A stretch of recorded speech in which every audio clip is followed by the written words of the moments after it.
Assembly ఎన్నికల్లో party తరపున పోటీ చేసి ఓడిపోయిన వారికి ఎమ్మెల్సీ నామినేటెడ్ పోస్టులు ఇవ్వొద్దని పీసీసీ, ఏఐసీసీ సూత్రప్రాయంగా నిర్ణయం తీసుకున్నట్టు తెలిసింది.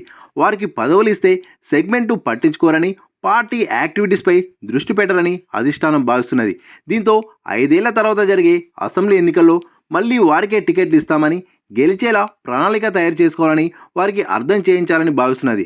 ఆ లక్ష్యాన్ని వారికి అప్పగిస్తే వచ్చే ఎన్నికల్లో గెలవడానికి మరింత కసిగా పనిచేస్తారని రాష్ట్ర, జాతీయ నేతలు భావిస్తున్నారు. అయితే ఎమ్మెల్యేలుగా గెలవకపోయినా కాంగ్రెస్ ప్రభుత్వం ఏర్పడడంతో నియోజకవర్గానికి అవసరమైన అభివృద్ధి, సంక్షేమ పథకాలను తెప్పించి నిత్యం ప్రజల మధ్య ఉండేలా పార్టీ వారికి టాస్క్ అప్పగించనున్నది.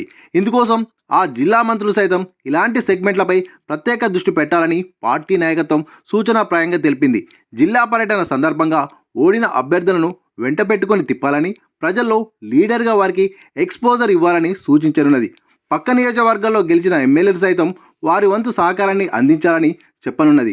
నియోజకవర్గ సమస్యలపై ప్రభుత్వం కూడా స్పెషల్ ఫోకస్ పెట్టాలనుకుంటున్నది.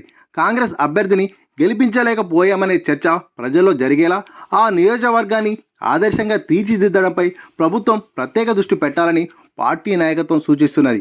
ఆ నియోజకవర్గ పరిధిలో ఏ ఎన్నిక జరిగినా కాంగ్రెస్ గెలుపునకు దోహదపడేలా ఆలోచిస్తున్నది. మరోవైపు కొద్దిమంది నేతలు ఓడిపోయినా వారిని మంత్రివర్గంలోకి తీసుకోవడానికి ఎమ్మెల్సీ చేసే ఆలోచన ఉన్నట్టు గత కొన్ని రోజులుగా ఊహాగానాలు వినిపిస్తున్నాయి. మరికొద్ది మందికి ప్రభుత్వం ద్వారా ఏదైనా ఒక నామినేటెడ్ పోస్ట్ వస్తుందనే ఆశలున్నాయి.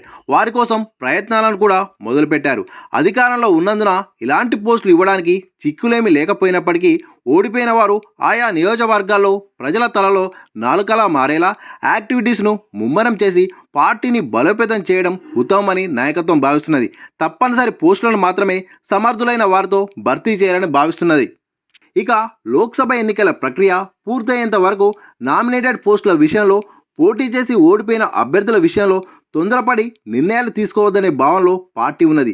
ఎమ్మెల్యే ఎన్నికల్లో ఆశించిన ఫలితాలు రాకపోయినప్పటికీ లోక్సభ ఎన్నికల సమయంలో వారి నియోజకవర్గ పరిధిలో పార్టీకి గణనీయంగా ఓట్లు పడేందుకు కృషి చేయాలని డ్యూటీ అప్పగించనున్నట్టు సమాచారం. ఎక్కువగా ఏ నియోజకవర్గాల్లో ఫోకస్ పెట్టాలనే అంశాన్ని కూడా పొలిటికల్ అఫైర్స్ కమిటీలో వ్యూహాన్ని ఖరారు చేసిన తర్వాత ఓడిన అభ్యర్థులకు వివరించనున్నట్టు గాంధీభవన్ వర్గాల సమాచారం.